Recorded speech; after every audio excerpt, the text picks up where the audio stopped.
Sí me escucho, ¿verdad? Sí, te escucho. Muy bien, gracias. Buenas tardes, doctor y compañeros. Pues nosotros somos, me parece que el equipo 13, conformado por mi compañera Montserrat y yo, César. Y pues les vamos a hablar sobre esta patología congénita que es la comunicación interauricular. Así que siguiente, por favor. Bueno, vamos a comenzar entonces definiendo qué es la comunicación interauricular. Esta se va a definir como cualquier malformación del septo auricular que va a dar lugar a que haya una mezcla de sangre entre ambas aurículas. De esta, pues van a haber 4 presentaciones, las cuales las vamos a ver más adelante. En cuanto a la epidemiología, pues va a corresponder a la cardiopatía congénita cianótica más frecuente en la edad adulta. Esta se va a presentar en el 40% de los adultos que tienen cardiopatías congénitas y pues va a tener un mayor predominio por el sexo femenino, con una relación de 2:1. Además de que va a ser muy frecuente encontrarla en mujeres que se encuentran en la tercera o cuarta década de la vida. La CIA, la CIA es un defecto, el cual es muy frecuente y se va a encontrar entre 5 a 6 por cada 10,000 nacidos vivos. También va a abarcar en porcentaje, en cuanto a todos los defectos cardíacos, va a corresponder al 10 al 15%. Y en México la vamos a encontrar del 8 al 15% de todas las cardiopatías congénitas. En cuanto a la etiología, pues aproximadamente el 2% de las cardiopatías congénitas se van a deber a agentes ambientales. Sin embargo, pues la mayoría van a provenir de interacciones entre factores genéticos y también ambientales, o sea que van a ser como de causa multifactorial. Vamos a tener 2 ejemplos comunes de teratógenos, los cuales pues son cardiovasculares. El primero pues va a ser el virus de la rubiola y el segundo la talidomina. Además también tenemos al ácido retinoico y pues el alcohol. También las cardiopatías congénitas pues se van a asociar a mutaciones en el gen específico del corazón, que es el NKX2.5. Este pues va a ocasionar defectos del tabique auricular. Y pues este gen se va a asociar mucho al tipo secundum, que lo vamos a ver más adelante. También vamos a tener que la CIA pues se va a asociar con otros trastornos genéticos, como el síndrome de Holt-Oram, en donde va a haber mutaciones del gen TBX5 y pues este va a producir anomalías que son en extremidades preaxiales y también en defectos del tabique auricular. Y bueno, antes de comenzar con no clasificación, sino los tipos de CIA que hay que recordar un poquito de cómo es el desarrollo del septum interauricular. Entonces, nos vamos a posicionar al final de la 4ª semana del desarrollo y bueno, durante esta semana va a iniciar el desarrollo del septum primum. Pues va a ser en dirección hacia los cojinetes endocárdicos. Inicialmente pues no va a tocar los cojinetes debido a que debe de mantenerse una comunicación interauricular, la cual es necesaria para que haya un desarrollo embrionario. Por lo tanto, pues el orificio que va a quedarse, pues va a corresponder al ostium primum. Conforme prosigue el desarrollo, pues las extensiones de las almohadillas endocárdica superior e inferior van a ir creciendo a lo largo del borde del septum primum y van a cerrar así el ostium primum. Sin embargo, todavía no se requiere todavía no se requiere la comunicación entre ambas aurículas, por lo que antes de que el cierre se complete, pues va a iniciar un proceso de apoptosis que va a producir perforaciones. Pues va a ser en la parte superior del septum primum. Y bueno, dichas perforaciones van a coalescer y van a constituir el septum secundum, que pues va a garantizar que haya un flujo libre de sangre entre las aurículas primitivas. Y bueno, después a la derecha va a aparecer un nuevo pliegue. Este nuevo pliegue, que es el verdecito, va a corresponder al septum secundum, que en comparación con el septum primum, el septum secundum es una estructura pues más rígida y además va a mantener también un orificio. Este orificio pues va a corresponder al foramen oval, que pues se va a mantener permeable durante el desarrollo embrionario hasta finales del embarazo. Y bueno, en la imagen que estamos viendo en la derecha, lo que vamos a observar es que, es más que nada como para que entendamos de mejor manera el crecimiento de los septums, ya que pues este crecimiento es en forma de semilunas, como lo podemos ver, además de que pues va a ser de posterior a anterior y en dirección cefalocaudal. Y bueno, En el septum secundum, al ser más rígido, que recordemos que es el verdecito, este pues va a permitir que se haga como una válvula. Entonces la sangre va a pasar pues por la cavidad derecha esta sangre va a pasar por la cavidad derecha hacia la circulación sistémica. Y bueno, aquí lo que va a suceder es de que las presiones pulmonares, como se encuentran aumentadas, pues van a permitir que haya este paso. Pero después, tras el nacimiento, se van a perder estas presiones pulmonares, lo que va a provocar que las presiones de las cavidades izquierdas aumenten. Y por lo tanto, esto al aumentar va a permitir que el septum primum, que al ser más rígido, pues va a chocar con el septum secundum y de esta manera pues se va a sellar esa comunicación que había. Entonces, cuando hablamos de que tenemos una CIA, pues aquí lo que vamos a tener es de que este tabique no está pues íntegro, no está sellado, por lo que va a haber una comunicación y va a haber pues, bueno, la comunicación va a ser entre ambas aurículas, provocando que también haya un paso de sangre, que pues esto lo vamos a ver más adelante en la fisiopatología. Y bueno, ahora sí vamos a ver los tipos de CIA que hay. Como lo pudimos ver en el desarrollo, pues va a haber varios tipos, va a haber 4. Estos pues van a variar. El primero va a ser el tipo ostium secundum. Este va a ser el más frecuente y se va a encontrar en el 70 al 80% de los casos. Este pues se va a localizar en la fosa oval, en el tercio medio del septatrial. Y bueno, este se va a deber a que la valva sea deficiente y no cubra la superficie del foramen, o porque haya fenestraciones y la comunicación pues se va a llevar a cabo, o también porque haya ausencia de los septum y como tal se haga un orificio permeable. Además de que también puede ser porque haya mucha apoptosis y se reabsorba el septum primum y por lo tanto pues se dé esta comunicación. Algo que mencionan mucho en la literatura es de que no debemos de designar como sella al tipo foramen oval o a la permeabilidad de este mismo, ya que pues este es frecuente y mientras la presión en la aurícula izquierda sea mayor, pues no va a haber más bien dilatación de la aurícula derecha. Por lo tanto, pues no va a haber una producción de un cortocircuito. En cuanto a este tipo, pues también puede variar de tamaño, ya que puede ser grande o pequeño. En la forma puede ser oval o circular, además de que en el número puede ser único o también puede tener fenestraciones. El siguiente pues va a ser el ostium primum. Este va a ser la segunda causa de CIA y pues en cuanto a frecuencia se encuentra del 15 al 20%. Este se va a localizar en el plano de la cruz cardíaca, en sí pues donde están los tabiques auriculares y ventriculares, que serían el poste, y las almohadillas auriculoventriculares del travesaño. En sí va a estar en la porción más baja del tabique interatrial, entre la fosa oval y entre la línea de intersección de la valva septal, de la valva tricuspidia. Este pues se va a originar porque hay una falta del crecimiento del septum o también porque hay una ausencia de función. Además de que se asocia mucho con malformaciones de las válvulas auriculoventriculares.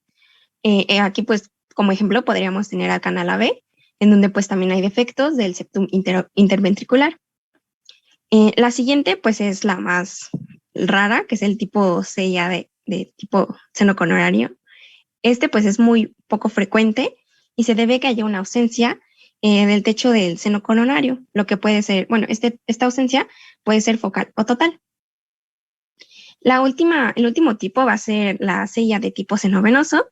Este pues es el tercero en frecuencia, va a estar entre el 8 al 9%. Y bueno, este puede ser alto. Cuando es alto nos referimos a que es tipo vena cava superior o bajo cuando es tipo vena cava inferior. Los altos pues van a constituir del 8 al 12% de las comunicaciones interauriculares y se va a localizar cerca de la desembocadura de la vena superior cava. Este pues frecuentemente se asocia con un drenaje anómalo de las venas pulmonares. En cuanto al bajo, estos pues van a ser raros, van a constituir el 2% de la sella y se va a localizar cerca de la vena cava inferior. Y pues solamente, bueno, es muy raro en este bajo encontrar una conexión anómala de las venas pulmonares, ya que en los altos pues sí puede haber una conexión.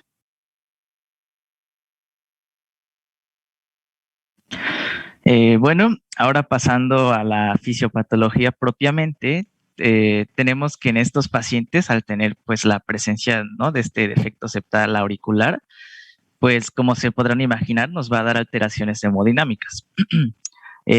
Como que parte de la sangre, pues de la que venía de las venas pulmonares y que usualmente debía pasar directamente al ventrículo izquierdo, pues en este caso, por este agujero de la comunicación interauricular, pues va a pasar directamente a la aurícula derecha, lo que podemos denominarle pues como este cortocircuito izquierda-derecha, ¿no? Eh, pero antes de hablar un poquito más a detalle sobre todo esto, pues es importante aclarar que en sí este cortocircuito no se da solo porque exista propiamente pues esta comunicación entre las aurículas, ni porque el ventrículo tenga ya sea más o menos presión que el otro y eso haga que el flujo se vaya por ahí o esas cosas, sino que aquí de hecho las presiones tanto de la aurícula izquierda como de la derecha pues son de hecho muy parecidas y varía entre aproximadamente como 2 a 4 milímetros de mercurio, sino pues lo que en sí hace que se dé pues esta como desviación de la dirección del flujo, es porque la lesión en el septo, bueno, tenemos que tomar en cuenta diversos puntos, ¿no? Que son los que les puse ahí. Uno de estos es que depende mucho del tamaño de la lesión. Por ejemplo, cuando esta es mayor a 9 milímetros, como que va a influir más en pues esta dirección que va a tomar el flujo. Y de hecho, cuando algunos defectos son de tamaño muy pequeño, pues se imaginarán que pasa muchísima menor cantidad de sangre, lo cual pues evidentemente, bueno, ya veremos más adelante que tal vez no de tantas manifestaciones si es el caso, pero como podrán imaginarse, pues si el defecto es mucho más grande, pues va a pasar a aún muchísima más cantidad de sangre, ¿no? También tenemos que influye mucho en la mayor masa muscular que tiene el ventrículo izquierdo, que hace pues que sea menos distendible en comparación con el derecho y que de hecho el derecho tiene una delgada pared, y tenemos que tomar en cuenta que las resistencias vasculares tanto de la circulación sistémica como la pulmonar pues pueden ir cambiando a lo largo de esta enfermedad y vamos a ir viendo esto cómo puede influir. Así que siguiente, por favor. Bueno, vamos a ubicarnos donde les puse ahí el número 1 con verde, que pues es la aurícula izquierda y como ya sabemos fisiológicamente, pues esta recibe sangre oxigenada de las venas pulmonares que pues vienen de los pulmones y como ya sabemos que lo normal sería que dicha sangre pues pase al ventrículo izquierdo y pues esta sangre oxigenada pues se vaya al resto de los tejidos, todo normal.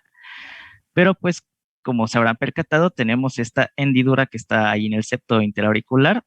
De hecho, aquí realmente no importa propiamente qué tipo de comunicación intraauricular, ya sea el ostium secundum, el de tipo senovenoso y todas estas que nos acaban de explicar, porque en sí en todas va a terminar sucediendo esta alteración hemodinámica. O sea, sí va a haber pequeñas diferencias entre cada una de estas, pero estas ahorita se los comento un poquito más adelante, pero en sí en todas propiamente va a pasar esto que tenemos que esta sangre que llega a la aurícula izquierda, pues ahora al encontrar una menor resistencia para el vaciamiento de las cavidades derechas, por lo que les comenté ahorita, ¿no? Que el ventrículo derecho pues tiene su pared un poquito más delgada y hace que sea más distendible y pues por ende el flujo toma esta dirección hacia las cavidades derechas. Y ahora donde tenemos el número 2, el de nuestra izquierda, tenemos que la aurícula derecha recibe la sangre proveniente del sistema venoso, que incluye pues esta sangre desoxigenada, ahora junto con la cantidad de sangre oxigenada que proviene de la aurícula izquierda. Todo esto se efectúa pues principalmente durante la telesístole y la protodiástole ventricular, sobre todo con un pequeño como refuerzo que tiene al final la sístole auricular, haciendo pues que esta mezcla de sangre pase al ventrículo derecho, que es donde les puse el número 3. Y esto va a ocasionar que haya una sobrecarga de volumen en la diástole del ventrículo derecho con un hiperflujo pulmonar. Ahora, toda esta sangre se va a ir a los pulmones, y de igual manera, pues va a volver eventualmente a la aurícula izquierda, y esto va a hacer pues que se repita el ciclo, ¿no? Pero como habrán notado, pues también les puse que hay un número 2 del lado derecho. Esto es porque pues no toda la sangre se va hacia la aurícula izquierda, hacia la aurícula derecha, sino que otra cantidad más pequeñita pues sigue su camino por el ventrículo izquierdo y pues lleva la sangre por la aorta al resto de los tejidos. Pero dado que ahora esta cantidad es un poco menor, pues se dice que también va a haber una disminución en el gasto sistémico. Quiero añadir que dado pues que esta malformación pues se da desde el periodo embrionario, y con esto me refiero a que no es algo que los pacientes adquieran pues así eventualmente en la adultez o así de la nada, sino pues que ya lo tienen desde el inicio de sus vidas. Y pues cuando son infantes, como veremos ahorita más adelante, pues casi no van a presentar síntomas o incluso los presentan pero en cantidades como muy pequeñas. Pero esto se los comento porque la escasez de síntomas en los lactantes o en pacientes pediátricos con una comunicación interauricular pues está relacionada con la estructura del ventrículo derecho que tienen ellos en sus etapas tempranas, porque recordemos que ellos, en cuanto a su pared muscular, pues va a ser más gruesa y esto va a ser que sea menos distendible, lo cual pues a ellos en esas etapas les va a limitar el cortocircuito de izquierda a derecha. Ya cuando el lactante pues se va haciendo mayor, pues sus resistencias vasculares pulmonares pues van a disminuir, su pared del ventrículo derecho pues se va a adelgazar como en los adultos y pues va a aumentar ahí ya, ahora sí, el cortocircuito de izquierda a derecha. Siguiente, por favor. Ya después de mucho tiempo a los pacientes, por así decirlo, en estados crónicos de la enfermedad, tenemos que la relación entre el flujo de sangre pulmonar y la sistémica, que se define ahí como esta relación QP-QS, suele estar pues en valores como de 2:1 o incluso más. De hecho, se dice que hasta podría ser de 4:1, siendo en esta patología que el QP, o sea, el pulmonar, pues es mayor que el sistémico, cuando pues en situaciones normales, tanto el QP como el QS, pues deberían ser iguales o muy parecidos. Entonces tenemos que este denominado shunt izquierda-derecha, a través de la comunicación interauricular, poco a poco va determinando una reducción en el alargamiento longitudinal pues, de las fibras miocárdicas de la aurícula derecha, que ocurre pues sobre todo en la eyección ventricular. Entonces, estos cambios muestran que la función de reservorio que tiene la aurícula derecha pues se vea perjudicada, y esto va a hacer que aumente la rigidez de la pared auricular derecha en estos pacientes. Entonces, la gran cantidad de flujo sanguíneo hacia el lado derecho del corazón, pues eventualmente va a ir provocando un aumento de tamaño de esta aurícula y también de los ventrículos, bueno, del ventrículo derecho y también de la arteria pulmonar, que va a hacer que se vaya dilatando poco a poco. La aurícula izquierda también podría decirse que aumenta de tamaño a medida que recibe este retorno del flujo pulmonar aumentado de este ciclo cuando se repite. Sin embargo, el tamaño del ventrículo izquierdo y la aorta, pues se dice que se conservan en sus tamaños normales. Ahora, a pesar de este gran volumen de flujo pulmonar, pues la presión arterial suele ser inicialmente normal, ya que al principio de esta enfermedad no existen como comunicaciones de la alta presión entre la circulación pulmonar y pues la sistémica. Entonces, como les dije hace rato, pues las resistencias vasculares pulmonares pues permanecen bajas a lo largo de la infancia, aunque pues como les dije, cuando el paciente pues ya crece y todo esto, estas resistencias comienzan a aumentar y puede suceder alguna situación en la que este cortocircuito que les dije que era de izquierda a derecha, pues se invierta, ¿no? Se haga de derecha a izquierda. Y encontré que esto se puede dar en situaciones donde pueda haber aumentos de presión intratorácica, o como en esta condición que se le denomina el síndrome de Eisenmenger, me parece que se pronuncia así, el cual pues se da en otras entidades, sobre todo en la comunicación interventricular, pero también se puede dar en estos casos de comunicación intraauricular, aunque en menor medida. Y en este síndrome de Eisenmenger lo que pasa es que debido a este hiperflujo de sangre que está teniendo el cuerpo por muchos años hacia pues, los pulmones, puede hacer que se vayan dañando poco a poco los vasos sanguíneos en los pulmones. Esto hace pues que se endurezcan y se estrechen y pues las presiones de las arterias pulmonares aumenten.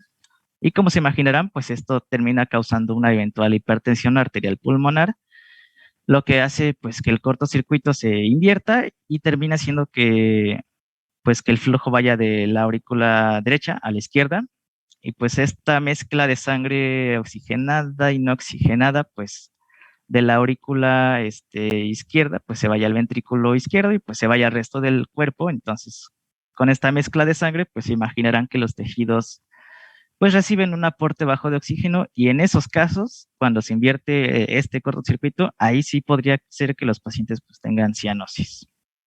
Y bueno, explicándole otra vez un poquito esto de la hipertensión pulmonar, que se da mucho en estos pacientes con comunicación intraauricular, pues como les dije, ¿no? Tenemos este constante hiperflujo pulmonar que como les acabo de decir puede generar que se dé esta hipertensión arterial pulmonar y esto se da debido a la agresión pues que está sufriendo el endotelio que genera, por así decirlo, una fragmentación de su barrera subendotelial y esto hace que se libere un factor seroso que activa una enzima en las células musculares lisas, que a su vez estimula otros factores de crecimiento para la aparición de esta hipertrofia y proliferación y migración de estas células, pues proliferación de la íntima y que en general pues todo esto se da en un proceso de muy lenta evolución que pues termina condicionando a la hipertensión pulmonar. ¿Qué más? Además, en estos casos donde la comunicación interauricular es crónica, pues va a ir habiendo remodelación de la aurícula izquierda, caracterizada por este incremento de sus diámetros, como les dije, y también van a tener pérdida del miocardio y algunas anomalías de conducción generalizada, lo que pues muchas veces puede favorecer a la aparición de otras patologías, como puede ser una fibrilación auricular sostenida. También el hecho de existir una comunicación entre el retorno venoso sistémico y la aurícula izquierda, pues favorece que en algunos casos pueda haber la aparición de algunas embolias paradojales, que de hecho muchas veces se da que haya émbolos sépticos que provienen como de procesos supurados de los miembros, entonces pues se imaginarán que la aparición de estos émbolos pues a largo plazo podrían darnos otras alteraciones como que pues afecten al cerebro, ¿no? Que se vayan para allá. Ahora les quiero comentar un poquito algo sobre las comunicaciones interauriculares de tipo seno venoso. Encontré que estas, por ejemplo, las del seno venoso superior, pues como les dijeron, se localizan en la zona alta del auricular y esta lesión se asocia mucho a un drenaje anómalo de parte del pulmón derecho a la vena cava superior. Y por otro lado, las comunicaciones interauriculares del seno venoso inferior se localizan en la parte baja de la aurícula y estas se extienden en muchos casos hacia el orificio de la vena cava inferior.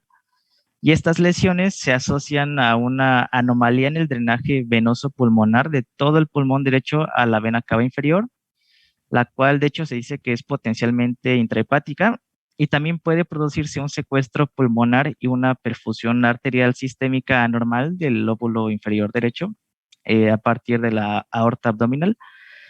Y también es importante mencionar que el comportamiento fisiopatológico de todo esto que les acabo de decir, eso es en sí, pues en la patología normal, ¿no? Bueno, no es normal, pero ustedes me entienden, en propiamente la comunicación interauricular, pero en otras ocasiones, pues, saben, el humano no es perfecto y muchas veces ya tienen otras patologías, entonces la fisiopatología puede cambiar un poquito cuando se asocia a otras entidades, como en el caso de una cardiopatía isquémica o hipertensiva, que van a tener un incremento del cortocircuito izquierda-derecha, esto debido a un aumento de la presión telediastólica del ventrículo izquierdo. También tenemos en el caso de pues, la hipertensión arterial pulmonar que los pacientes pues, ya pudieran tener, favorecen a que haya aparición de insuficiencia cardíaca derecha, obviamente, y al comprometer la función diastólica del ventrículo izquierdo, pues se incrementa el flujo pulmonar, siendo el paciente propenso a que tenga procesos infecciosos en las vías respiratorias, lo cual pues se imaginarán que limita la actividad física de estos. Siguiente, por favor. Ahora pasando a las manifestaciones clínicas del paciente, tenemos, como les dije ahorita, en gran parte de los pacientes en su infancia, pues se van a presentar como asintomáticos, sobre todo en las edades muy, muy tempranas, y esto muchas veces es en aquellos pacientes, como les dije hace rato, que el tamaño, pues, de su lesión en el septo, pues, sea muy pequeño, ya cuando, pues, este septo es, pues, si este defecto septal es más grande, pues, se va a presentar una cardiopatía con las cámaras derechas aumentadas de tamaño, que ahorita eso lo vamos a ver un poquito más por ejemplo, en los estudios diagnósticos. Y bueno, este aumento de tamaño, de hecho, muchas veces se encuentra accidentalmente y se diagnostican cuando a estos pacientes pues le están haciendo estudios para otras enfermedades, ¿no? Son como hallazgos incidentales. Y sin embargo, al profundizar en la evaluación, pues los niños más pequeños pueden mostrar un ligero fallo en el medro. Encontré que se le decía esto a esta situación en la que pues el niño tiene como un peso o curva de ganancia de peso que no corresponde pues a la que debería tener los niños en esa edad y sexo. Entonces, pues con todo esto, quiero decir que tendrían un hipodesarrollo debido a la disminución del flujo sistémico. Y bueno, por otra parte, tenemos que los niños mayores, ya podrían presentar algunas manifestaciones, como pueden ser algunos grados diversos de intolerancia al ejercicio, que de hecho en muchos casos se leí que podría pasar desapercibida para la familia, o sea, como que no les dan tanta importancia, de esto hasta que el crecimiento y la capacidad pues funcional mejoran considerablemente tras la reparación de esta patología, que eso ya lo veremos hasta el final, pero pues se me hizo curioso que en un artículo leí que pues algunos niños mencionaban que ya que les corrigen esta patología, pues hasta decían cosas como que jamás se habían imaginado que podían correr tan rápido sin cansarse, ¿no? O sea, ellos toda su vida pues habían estado acostumbrados a correr así, tener disnea y cansarse súper fácil y ellos pensaban que eso era lo normal. Bueno, además, como les dije hace rato, pues también estos pacientes pueden sufrir muchas infecciones respiratorias frecuentes o tener historia de bronquitis frecuente, pues por esta congestión pulmonar crónica que está condicionada por la hipervolemia en este pequeño circuito. Y con frecuencia se descubre que tienen una historia de infecciones bronquiales repetidas debidas a la retención de secreciones provocadas por pues sí, por la comprensión de las ramas bronquiales más pequeñas por los vasos distales dilatados. En sí, los síntomas suelen ser pues un poquito más manifiestos en la vida adulta y como les dije ahorita, pues aquí ya va a ser mucho más frecuente que los pacientes presenten disnea de esfuerzo, que tengan palpitaciones y en última instancia, pues que tengan algunos signos de insuficiencia cardíaca derecha, que pues esto ya termina siendo en estadios aún muchísimo más crónicos, como de hecho como edades como de aproximadamente 40 a 50 años. Y en estos pacientes que desarrollan insuficiencia cardíaca, pues hace que se acumule sangre y líquidos en ciertas partes del cuerpo, como los pulmones, el hígado, abdomen y piernas. Entonces, pues esos son otros signos que tenemos que tomar en cuenta, ¿no? Además de, como les dije, en la fisiopatología, el hecho de que haya pues, reflujo por este exceso de flujo, pues, sanguíneo, como les dije hace rato, pues puede ser que se formen émbolos que a la larga, pues, podría condicionar que alguno de estos llegue al cerebro y, pues, cause, por ejemplo, un accidente cerebrovascular. Esto no se los puse en la presentación, pero, pues, también leí, ¿no? Que alrededor de un tercio de los niños afectados, pues, están con esta condición patológica que se encuentra asociada como a otros síndromes, como puede ser el síndrome de Down, el síndrome de Alaguil, el síndrome de Holt-Oram, el síndrome de Noonan. Entonces, pues también tendríamos que tomar en cuenta las correspondientes manifestaciones clínicas de cada uno de esos síndromes, ¿no? Pero bueno, algo importante es que tal vez les dije muchas cosas, pero es importante saber que muchos de estos síntomas casi ni se van a presentar y por lo que podríamos decir que tal vez los que la mayoría de las veces se presentan en caso de que tengan manifestaciones clínicas son la disnea y las palpitaciones, me parece. Y bueno, algunos hallazgos que vamos a ver ahorita más adelante en el diagnóstico, como en los ruidos cardíacos. Ahora sí, siguiente, por favor. Bueno, tenemos que al diagnóstico del paciente propiamente, pues se le va a realizar la historia clínica, que vamos a tomar en cuenta los aspectos que le estuve diciendo, ¿no? Que al paciente pues se le tiene que tomar antecedentes y semiología de algunas manifestaciones clínicas, de si la disnea a partir de qué edad se le ha presentado, qué grado presenta de esta, si tiene cansancio, si ha tenido pues algunas infecciones respiratorias recientes y si sí, pues hacer como hincapié pues desde hace cuánto la presenta y cómo ha sido. Y propiamente pasaremos a la exploración física, donde aquí tenemos algunos hallazgos que se le van a encontrar al paciente, como va a ser algo que se le denomina latido de Dressler, o que pues vendría siendo prácticamente un latido palpable del ápex, porque como se imaginarán, este paciente al tener un agrandamiento de las cámaras derechas, pues, bueno, ahí les puse un asterisco porque tengo cierta duda de que encontré dos fuentes que decían cosas contrarias. En una fuente encontré que el paciente al tener este agrandamiento de las cámaras cardíacas hace como que el ápex, por así decirlo, se vaya un poquito más hacia arriba, y esto hace que pues sea como palpable fácilmente, pero en otros artículos encontré que al haber tanto crecimiento de las cámaras cardíacas hace pues como que el ápex se vaya más hacia la izquierda y hacia abajo. Entonces no estoy seguro realmente si esto siempre lo podemos pues No, pero sí, detectar. sí es palpable, ¿eh? O sea, sí es ¿Sí? palpable por el crecimiento del ventrículo derecho, sí, claro. Sí. Ok, entonces igual y me imagino que también depende mucho como de el grado de crecimiento, ¿no? Pero pues bueno, como dijo el doctor, pues sí lo podemos palpar. También encontraremos que hay un latido palpable de la arteria pulmonar, y como les comenté hace rato, en caso de que el paciente llegase a presentar esta inversión del cortocircuito, pues se imaginarán que va a tener su cianosis y van a tener esto que se le denomina hipocratismo digital, que como les puse en esa imagen, podemos ver que tienen los dedos como, me parece que se le decía eh, ay, ¿cómo se llaman estas cosas de tambor? Los palitos esos de tambor. Palillos de tambor, sí. Exacto, palillos de tambor. Y ahí les puse algunas imágenes de cómo podría ser la exploración pues del tórax, ¿no?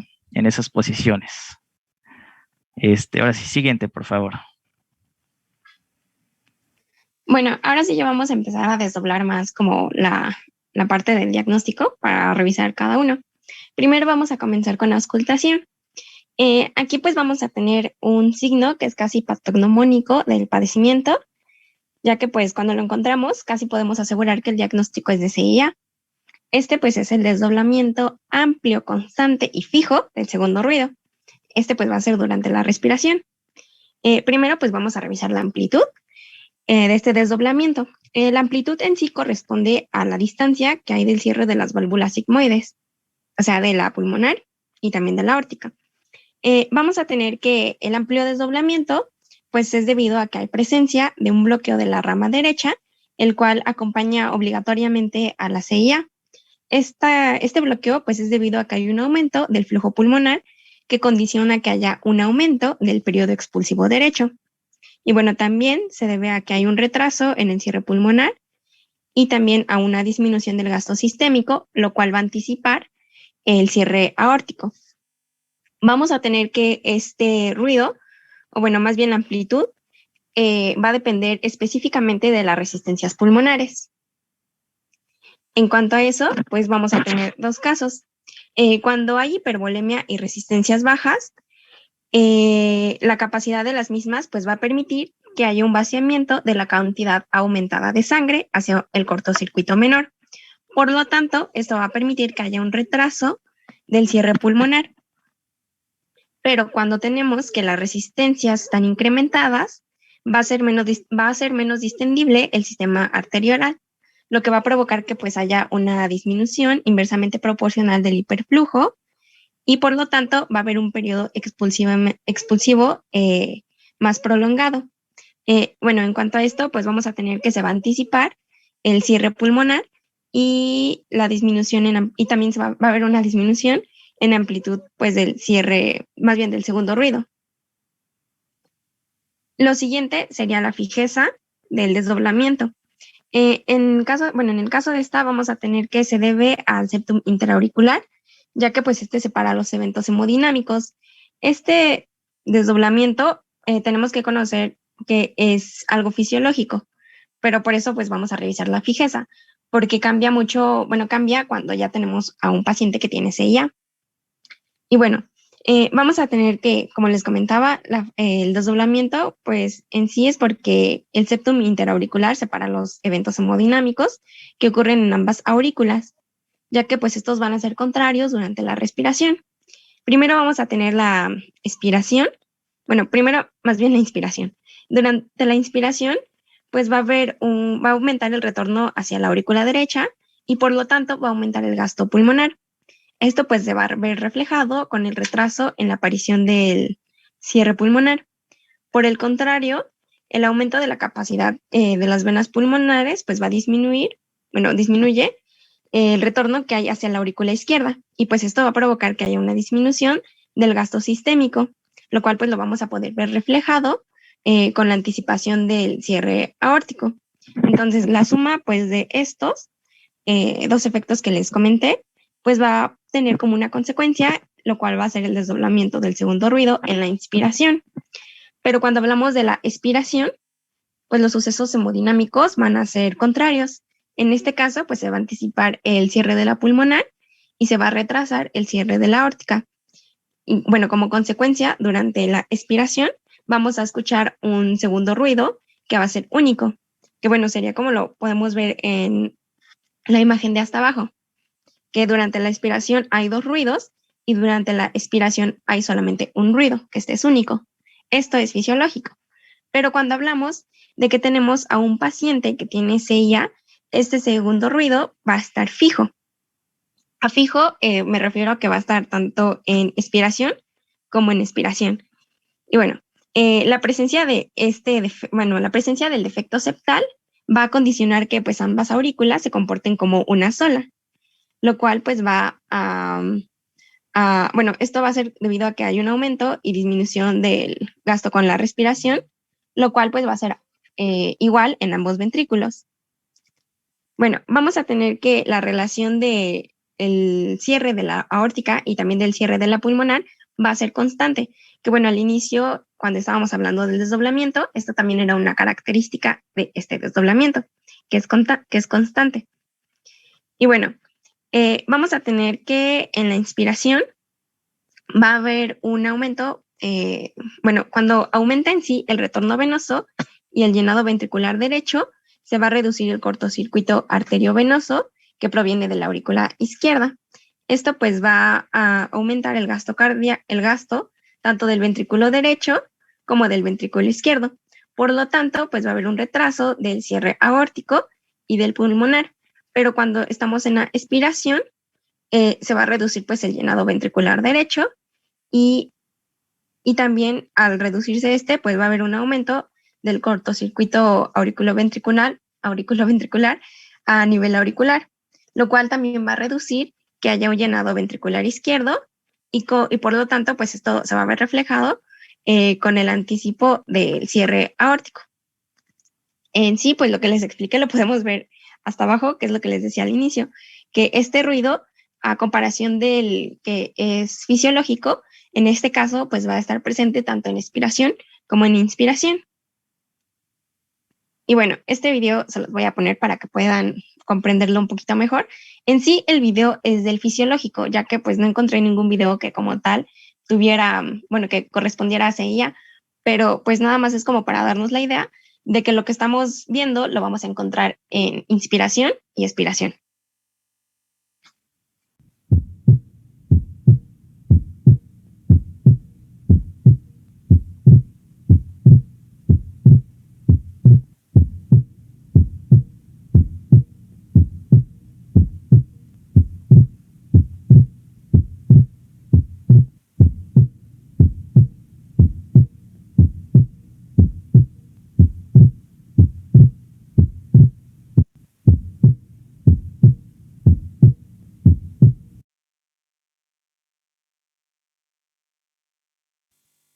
Y bueno, a lo siguiente que vamos a pasar es el soplo sistólico eyectivo en el foco pulmonar. Debido a que en la CIA pues se encuentra aumentado el volumen pulmonar de las cavidades, más bien el volumen de las cavidades derechas, esto va a provocar que haya una mayor expulsión del hiperflujo que va a pasar a través de la válvula pulmonar. Entonces, este soplo en sí va a ser al hiperflujo y no como tal al defecto. Entonces, bueno, este lo vamos a encontrar de esta manera.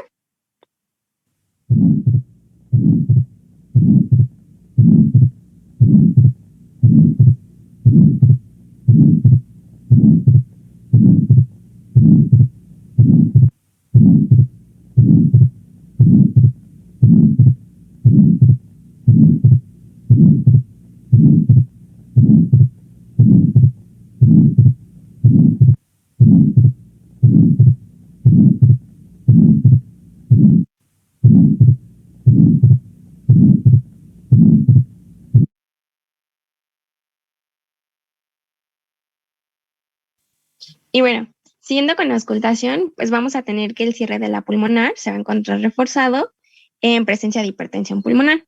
También vamos a encontrar un soplo, el cual pues es de insuficiencia mitral o tricuspidia, ya que pues el exceso de volumen que va a pasar a través de la aurícula derecha y el ventrículo derecho pues va a generar este soplo. En sí, pues este soplo, con lo que mencionaban en la literatura, era de que cuando lo encontrábamos sugería más, más el tipo ostium primum. También pues vamos a tener aquí a la maniobra de Valsalva, ya que, bueno, esta maniobra va a permitir que podamos observar, bueno, más bien escuchar o encontrar el comportamiento fijo del segundo ruido, bueno, del desdoblamiento. Bueno, en sí, la imagen, bueno, que es un fonocardiograma, es de la fase postpresión de la maniobra de Valsalva, ya que pues esta nos permite observar que hay pérdida del comportamiento normal del desdoblamiento del segundo ruido, que en sí lo que estamos observando es de que se encuentra pues fijo, lo que les explicaba anteriormente en la fijeza, de que lo íbamos a encontrar tanto en inspiración como en expiración, pero como aquí es postpresión, pues aquí se puede observar mejor este comportamiento fijo del desdoblamiento. Y bueno, ahora pasando al electrocardiograma, vamos a tener que hay dos cosas que son muy características de la CIA. La primera, pues va a ser que la gran mayoría de los casos, aproximadamente más del 90%, van a mostrar que hay un bloqueo incompleto de la rama derecha de las de His.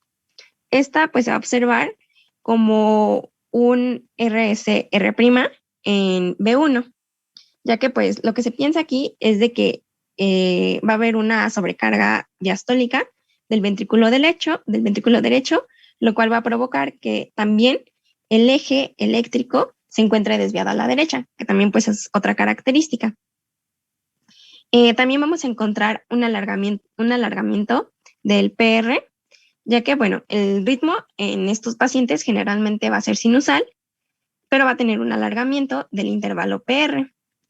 Y bueno, este se va a encontrar prolongado en el electrocardiograma debido a que, pues, el mayor tamaño auricular, debido más bien al mayor tamaño auricular, como a la mayor distancia internodal, debido a que hay una existencia de un defecto. Y bueno, también lo que podemos llegar a encontrar es el bloqueo auriculoventricular de primer grado, pero este puede estar junto con el bloqueo de la rama derecha de las de His. Y bueno, en sí, este que es de primer grado junto con el bloqueo, pues lo podemos encontrar, bueno, en la literatura lo marca mucho con el tipo ostium primum. Y bueno, en cuanto a este electrocardiograma, en la primera imagen lo que pues vamos a encontrar es de que hay en sí una rotación del eje del QRS, el cual pues se va a encontrar a la derecha, como les había mencionado anteriormente, que pues al encontrarlo así era porque había una sobrecarga diastólica del ventrículo derecho. Y bueno, también vamos a encontrar el bloqueo de la rama derecha en B1. Y bueno, este bloqueo se observa un poco, pero sí se llega a observar, que sería como lo que se conoce como las orejitas de conejo. Y bueno, en cuanto a la segunda imagen, también vamos a tener que hay rotación, pero en sí esta rotación del eje, en vez de ser a la derecha, va a ser a la izquierda, ya que bueno, lo que se comentaba en esta imagen era de que es de una CIA que es de tipo ostium primum. Además de que pues también va a haber un bloqueo de la rama derecha, donde se va a observar en B1 con RSR'. Y bueno, electrocardiográficamente también podemos encontrar los distintos tipos de CIA. En cuanto al tipo ostium secundum, pues va a haber presencia de la CIA que, bueno, esta en sí se va a empezar a sospechar porque va a haber desviación del eje de QRS a la derecha, pero también va a haber sobrecarga o hipertrofia ventricular derecha, la cual pues la vamos a observar en B1 y en B2. En cuanto a la CIA tipo venoso o coronario, En cuanto a esta, pues se va a encontrar alterado el eje de la onda P. Este se va a encontrar hacia la izquierda en el plano frontal. Bueno, esta la vamos a encontrar como una P negativa en la derivación de 3. En cuanto al tipo ostium primum, va a haber, bueno, aquí en este caso, este se va a sospechar porque haya presencia de un hemibloqueo anterior izquierdo, el cual pues se va a asociar a un QRS a la izquierda. Y bueno, también en los casos de hipertensión pulmonar, en donde el paciente pues ya tenga esta hipertensión, se van a observar ondas P prominentes en D2, además de que también hay hipertrofia ventricular derecha, la cual pues se puede observar con una R única en B1. Y bueno, en cuanto a este electrocardiograma, lo que se menciona más aquí es de que hay bloqueo de la rama derecha de las de His. Además de que, bueno, el eje en sí, lo que yo había encontrado era de que también se encontraba desviado a la derecha.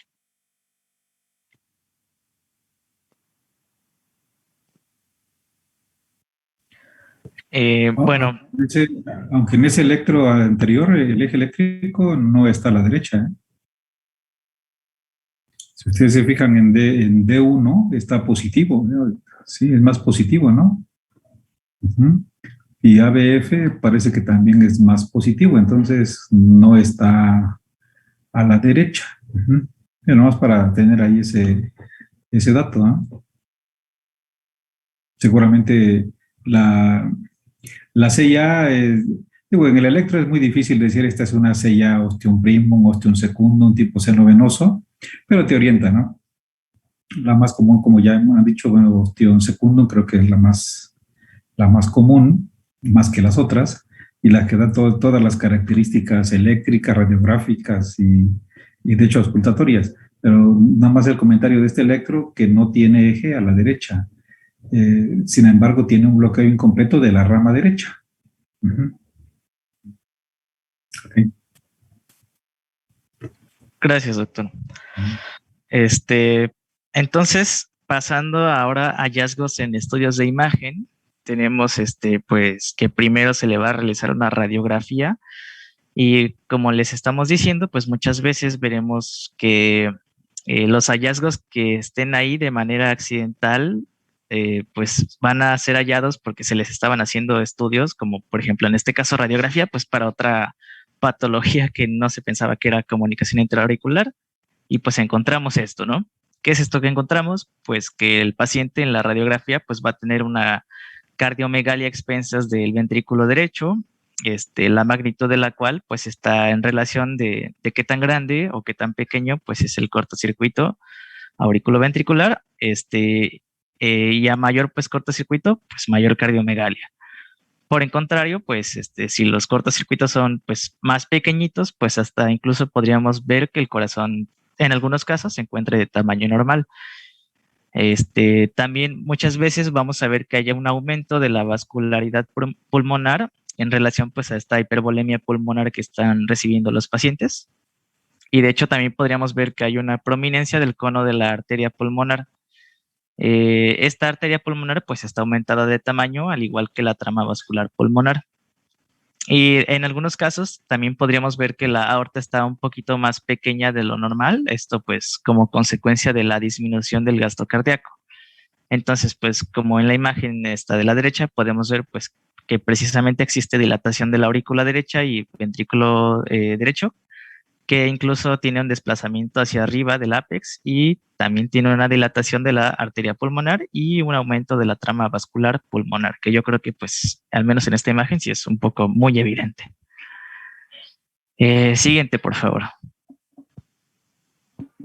Tenemos aquí otras imágenes donde vemos en el de la izquierda esta radiografía con un aumento de las cavidades pues derechas, perdón, de las cámaras derechas, en donde la flecha marca que vemos un aumento en el botón pulmonar y de hecho esta presenta una estenosis valvular pulmonar. Está curiosa esta imagen porque el signo radiológico más llamativo es como esta convexidad en forma de arco que está ahí medio producida por la dilatación postestenótica del tronco de la arteria pulmonar. que a diferencia de la dilatación que se ve debido al exceso por flujo pulmonar, aquí pues como que se acompaña de una rama derecha un poquito disminuida en tamaño a comparación de la imagen pasada que vimos ahorita, y pues de hecho vemos que tiene unos campos pulmonares un poquito claros, pero lo más usual es que veamos imágenes como la de la diapositiva pasada. Y como podemos ver en la imagen de la derecha, vemos que el aumento de tamaño del corazón, pues como ahorita dijo el doctor, se suele apreciar que está como este apex elevado. Y de hecho esto, pues como vemos en la imagen, se puede ver un poquito mejor con estas proyecciones laterales. También había leído que en algunos estadios crónicos podríamos encontrar un signo radiológico que es el de las líneas de Kerley, las cuales son porque los tabiques interlobulillares por el hiperflujo pulmonar pues como que se dematizan y se engrosan, y esto en las radiografías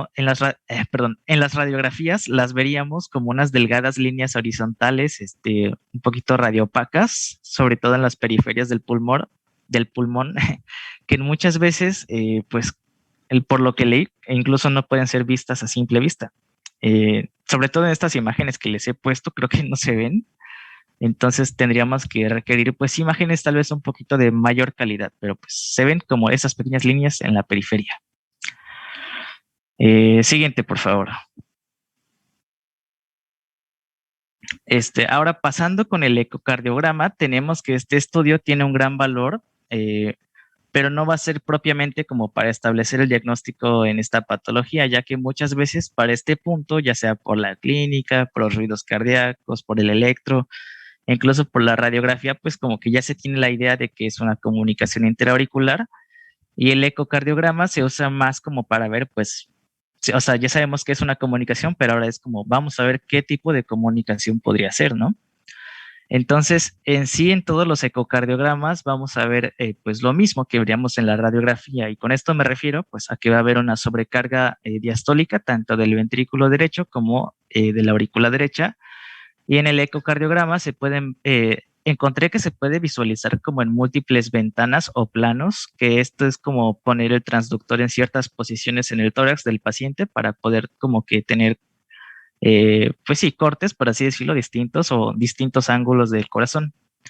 Todo esto para ver, para poder tener una localización y mejor visualización de pues dónde está la lesión, cómo está su tamaño, y lo cual, como veremos más adelante, pues nos va a ser de mucha utilidad para ver qué tipo de tratamiento se le puede hacer al paciente, porque ya veremos pues que no es solamente un tipo de tratamiento.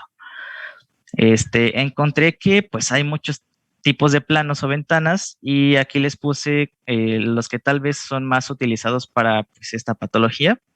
Tenemos el que se le denomina plano apical de 4 cámaras, en el que, como su nombre nos dice, pues podemos visualizar y detectar mejor si el defecto, pues, o sea, tenemos como una vista literalmente de las 4 cavidades del corazón.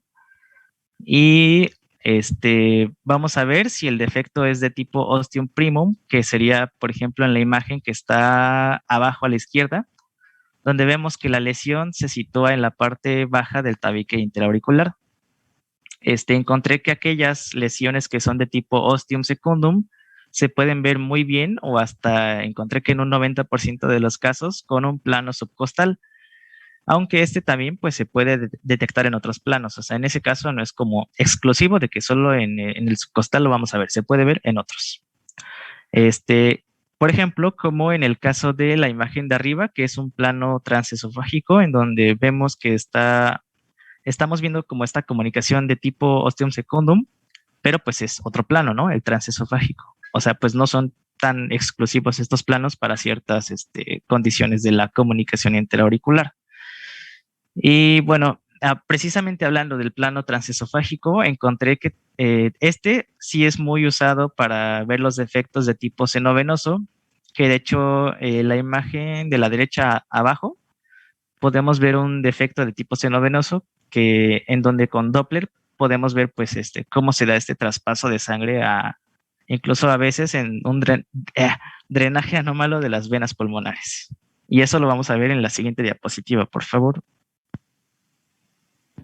Ahora sí, respecto a los que son ecocardiografías con Doppler coloro, pues como podemos ver, como nos imaginamos, se va a ver este movimiento del cortocircuito pues en tiempo real. Además, pues podemos medir la presión arterial pulmonar, así como cuantificar si existe aparte alguna insuficiencia tricuspidia. Como vemos, pues en ese GIF que les puse a la derecha, vemos precisamente cómo se da el movimiento de este cortocircuito de izquierda a derecha con los latidos.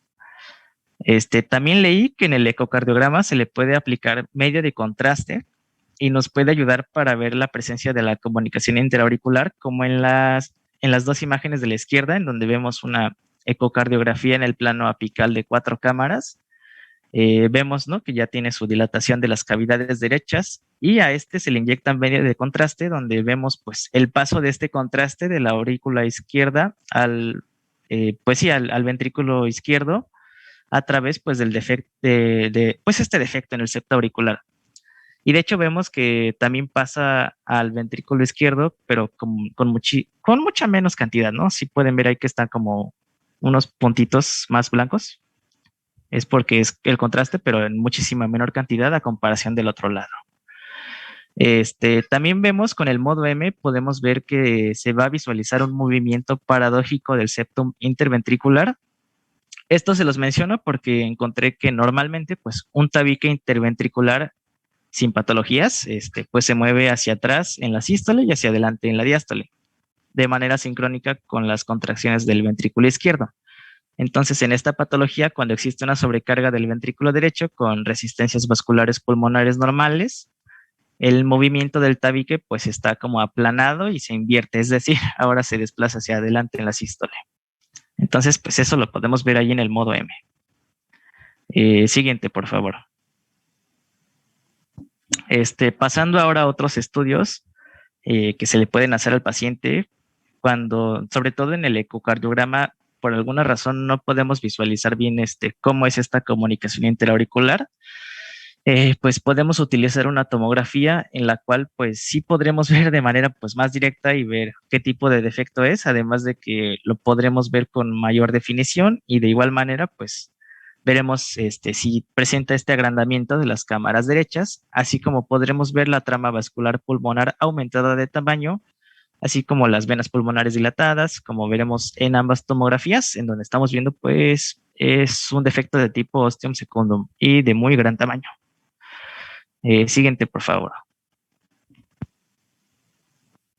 Y si aún así de por sí con la tomografía no logramos visualizar este hallazgo, pues también podemos pedir una resonancia magnética, donde yo creo que sí o sí, pues vamos a ver directamente la lesión y veremos lo mismo que en la tomografía realmente, pero pues con mayor definición, aumento de cámaras derechas, dilatación de los vasos sanguíneos pulmonares, solo que yo me imagino que tanto la tomografía como la resonancia pues casi no se utilizan en esta patología, pues ya que como les he dicho, muchas veces con el ecocardiograma pues ya, hasta ahí ya logramos ubicar bien qué tipo de lesiones. O sea, casi nunca se llega a utilizar este tipo de estudios. Siguiente, por favor. Tenemos otro procedimiento, el cual es el cateterismo, que por lo que estuve viendo se puede usar tanto para el diagnóstico como para el tratamiento. Ahorita siguiendo con el diagnóstico, tenemos que está indicado en caso de sospecha de una comunicación interauricular muy grande y en caso de sospecharse una enfermedad vascular pulmonar. Aunque por lo que vi en la actualidad ya no se hace tanto de rutina este procedimiento. Pero bueno, el cateterismo cardíaco pues nos confirma la presencia de que hay un defecto pues en el septo y de hecho nos permite medir la proporción del cortocircuito, la presión y también las resistencias pulmonares. Además, encontré que si el defecto septal es chico y no tiene pues una repercusión hemodinámica, para el diagnóstico pues no es propiamente necesario que se le haga tanto pues cateterismo cardíaco. Ya propiamente en cuanto a los pasos del cateterismo cardíaco, tenemos que el trayecto del catéter pues se va a iniciar con el abordaje al corazón desde la vena femoral derecha, ya que por la posición anatómica del septum intraauricular, pues la llegada del catéter a través de la vena cava inferior hace que sea como que más fácil encontrar estos defectos septales. Y una vez que el catéter está en la aurícula derecha, su paso a la aurícula izquierda, pues evidentemente nos confirma pues que hay una comunicación auricular, ¿no? Porque pues el catéter en situaciones normales no debería pasar al otro lado así tan fácil del corazón. Y como podemos ver en esta radiografía de tórax, vemos pues el catéter que se ve como esa línea curvada radiopaca llegando pues de la aurícula derecha pasando a la izquierda. Siguiente, por favor. Ya después con el catéter se le hace una oximetría en donde veremos valores de concentración de oxígenos que se encuentran elevados en la aurícula derecha a comparación de la vena cava superior. Esto pues debido a que la sangre oxigenada que le está llegando a la aurícula derecha proveniente de la aurícula izquierda pues es mayor, y vemos esos valores de ejemplo como ahí, de cómo nos podrían salir los resultados. Por ejemplo, ahí nos ponen en un caso hipotético que la vena cava superior tiene un valor de 14%, pero en la aurícula derecha con dos valores más arriba se encuentra pues elevado a 16% de saturación de oxígeno, y de igual manera con el ventrículo derecho y el tronco pulmonar. Es importante ver que si llegase a haber una saturación elevada en la vena cava superior, indica la presencia de un abocamiento anómalo de las venas pulmonares en dicha topografía, y que en general si detectamos menores saturaciones de oxígeno, pues nos está hablando de una mayor mortalidad. Después, con el catéter se le va a hacer una tensiometría, esto con el fin de determinar cómo se encuentra la presión pulmonar, porque es importante saber que cifras mayores de 35 milímetros de mercurio pues indican que hay un mayor deterioro funcional. También en pacientes que ya cuentan con hipertensión pulmonar se les debe dar oxígeno al 100%, así con vasodilatadores de las arterias pulmonares. Entonces pues ahí se le realizaría esto con el catéter. Luego podemos hacer el cálculo del cortocircuito y bueno, con esto me refiero a que se podrá calcular la magnitud del cortocircuito arteriovenoso y del gasto pulmonar total. Y pues estos datos nos van a ser útiles para la valoración quirúrgica del paciente cuando el cortocircuito es mayor o igual que el doble del sistémico y las resistencias pulmonares son normales, en cuyo caso pues se establece con certeza que se le tiene que hacer un tratamiento quirúrgico, pero eso ahorita se los explico más. Cuando la magnitud del cortocircuito es menor al flujo sistémico, ahí como que se toma en cuenta de si sí o si no se le puede hacer cirugía, y cuando de plano no hay pues un cortocircuito, pues se trataría, por ejemplo, del caso de un forame oval que no tiene repercusión hemodinámica y que pues por lo tanto no se le tendría que tratar con cirugía. Luego tenemos que se le puede hacer una angiocardiografía, sobre todo en sospecha de la variedad de ostium primum, ya que en este procedimiento se realiza pues un disparo de medio de contraste, por así decirlo, a nivel del ventrículo izquierdo, que nos pone en evidencia si hay una insuficiencia mitral que se da en esta patología, y como podemos ver en la imagen de abajo a la derecha, este signo se le dice que tiene esta característica de cuello de cisne, que se da porque pues se estrecha la cámara de salida del ventrículo izquierdo, entonces como que se ve alargadito. Siguiente, por favor. Y bueno, ya como tal vamos a revisar la evolución natural de la CIA. Bueno, esta cardiopatía pues es bien tolerada, incluso aunque haya un importante cortocircuito arteriovenoso. Vamos a tener que los pacientes pues pueden llegar a sobrevivir hasta la 7ª o incluso a la 8ª década de la vida. Sin embargo, pues vamos a tener que cuando el defecto es grande, la hipertensión pulmonar, con todas sus complicaciones irreversibles, pues van a ser una aparición muy frecuente por arriba de la 4ª década, lo que va a terminar como acortando la vida de los pacientes en relación con los pacientes que están sanos.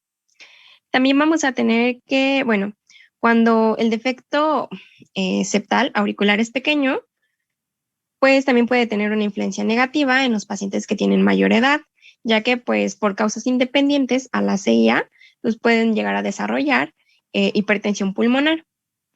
Y bueno, en el caso de que la CIA sea chica y no tenga repercusiones hemodinámicas, pues esta va a tener va a comenzar a hacerse muy importante durante la cuarta década, ya que pues es cuando empiezan a aparecer otras enfermedades degenerativas que van a terminar afectando el ventrículo izquierdo, tales aquí como la cardiopatía hipertensiva o isquémica.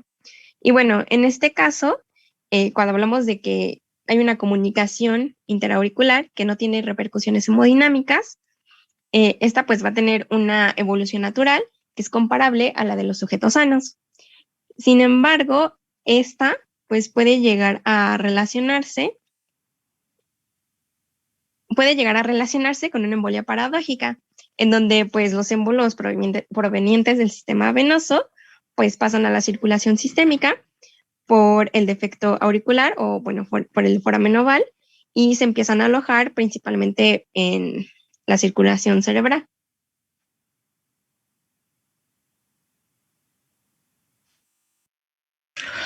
Y bueno, ahora pasando con el tratamiento, vemos que en muchas situaciones, en base al obtenido por el cateterismo, porque, por ejemplo, como les dije hace rato, si el defecto es muy, muy pequeño, y realmente el paciente nunca ha presentado síntomas, pues solo se le vigila al paciente hasta la edad adulta, pero en otras situaciones, cuando el defecto es más grande, tenemos que se le pueden hacer algunos procedimientos de tratamiento, como puede ser el caso de un cierre quirúrgico de la comunicación auricular.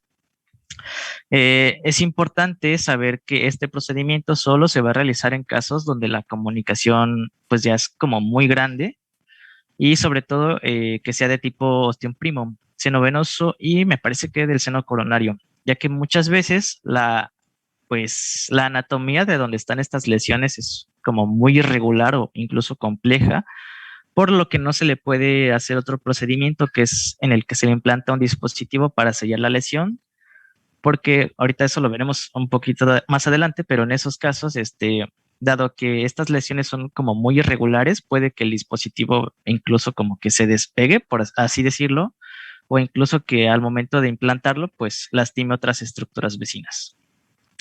Pero bueno, eso ahorita lo vemos. Entonces tenemos que está indicado el cierre quirúrgico cuando el paciente no tiene una hipertensión pulmonar grave, porque como vimos en la evolución, pues va a depender mucho de en qué momento de la vida se le hace el diagnóstico al paciente. Recordando que mientras más joven se le detecte, pues mucho más sencillo podría ser que se le trate la lesión.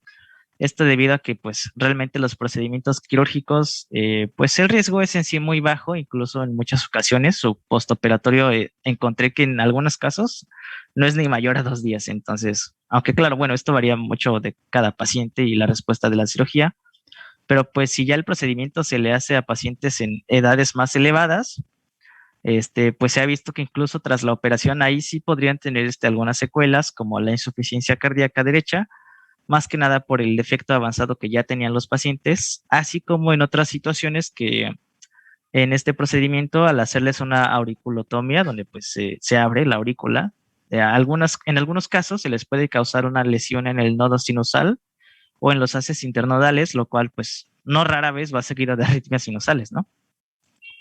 Pero bueno, en sí tenemos que el procedimiento quirúrgico en sí lo que se va a hacer es la auriculotomía que les dije, que es en la imagen donde está la letra A.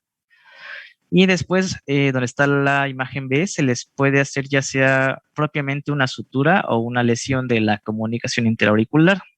En otros casos, incluso también se les puede poner un parche de pericardio autólogo o de prótesis, como en esa imagen de abajo. Y esto encontré que es en casos donde un cierre quirúrgico podría deformar la anatomía auricular. Entonces, esta es como otra alternativa. Siguiente, por favor. Doctor, me parece que ya son 3:25 y tengo entendido que ahorita en 5 minutos tenemos otra clase. Sí, yo también ya tengo que ir, no tengo que trabajar. A las 4 tengo paciente. Muy bien, entonces mañana le seguimos, ¿no? Sí, muy bien, César, tu compañera, excelente plática, me gusta, sí, creo que no van a dejar nada a la duda, sobre todo en esos pacientes con el diagnóstico. Si te vas a la diapositiva donde le pones el cuadro clínico, creo que es muy importante cómo el paciente va creciendo, ¿sí? Los niños son pues es poco probable que uno piense que un niño tiene una CIA. Sin embargo, aquí el problema está que los niños con CIA, pues no llegan con el cardiólogo, llegan con el médico familiar, con su médico de primer contacto, como y el niño puede tener 4 o 5 años, estar totalmente asintomático, pero sin embargo dice la mamá, es que no crece. Pues lo comparamos con sus parientes y este está chico de estatura. Y otro asunto de estos niños es que a lo mejor tienen con frecuencia enfermedades de vías respiratorias, donde se confunde con que tenga un problema de vías respiratorias de tipo inflamatorio, como podría ser también alérgico, ¿sí? Y entonces se va por ese lado a veces el tratamiento médico, y esa persona pues va creciendo, y por eso esta cardiopatía congénita es de las más comunes en el adulto. Ya lo decía tu compañera, llegan a vivir hasta 70 años, a veces más, ¿sí? Dependiendo del tamaño, por supuesto. Pero, ¿cómo llega con nosotros el paciente ya? Pues con lo que llegan los pacientes cardiópatas, con disnea, ¿sí? Con disnea, con trastornos del ritmo puede hacer, y cuando tú lo auscultas, pues vas a encontrar un soplo que le vas a sumar todo ese batería de otros estudios que ya dijeron, como es el electrocardiograma, que vas a encontrar el bloqueo de la rama derecha prácticamente en todos, la radiografía de tórax con el abombamiento pulmonar, con las líneas B de Kerle, y el ecocardiograma como estudio fundamental, pues para ver el defecto, ¿sí? Y bueno, también en algunos casos cuando esto es muy serio, y esta parte sí es muy seria, y seguramente de aquí va a depender si el paciente es o no operable ya en el momento, la hipertensión pulmonar, ¿sí? La hipertensión pulmonar es la que nos va realmente a permitir si es operable o no es operable. Y eso, cuando hablaste del cateterismo cardíaco, no hacemos diagnóstico de CIA con cateterismo, se hace de esta manera, como ya lo dijeron, radiografía, electroauscultación y el ecocardiograma. Cuando sospechas que tiene una hipertensión arterial sistólica de la arteria pulmonar, entonces le haces un cateterismo cardíaco, pero derecho, ¿sí? Hay cateterismos izquierdos, que así le llamamos, para ver las arterias coronarias, y el cateterismo cardíaco derecho es para medir más bien la presión sistólica de la arteria pulmonar. Y bueno, cuando ya la encuentras alta, pues aquí ya el paciente realmente tiene una condición difícil, primero para cerrar su defecto, y segundo, pues para el pronóstico y calidad de vida. Y los antecedentes cerebrovasculares que se van a presentar es cuando el paciente tiene una taquiarritmia, como ya habíamos dicho, una fibrilación auricular, que no son poco frecuentes, y si no nos ponemos abusados con la anticoagulación, pues es posible que el paciente termine con un problema vascular cerebral, ¿sí? Entonces, pues seguimos mañana, yo también tengo que ir a trabajar, ustedes siguen en clases y estaremos ahí atentos, ¿vale? Sí, doctor, muchas gracias. Gracias, doctor.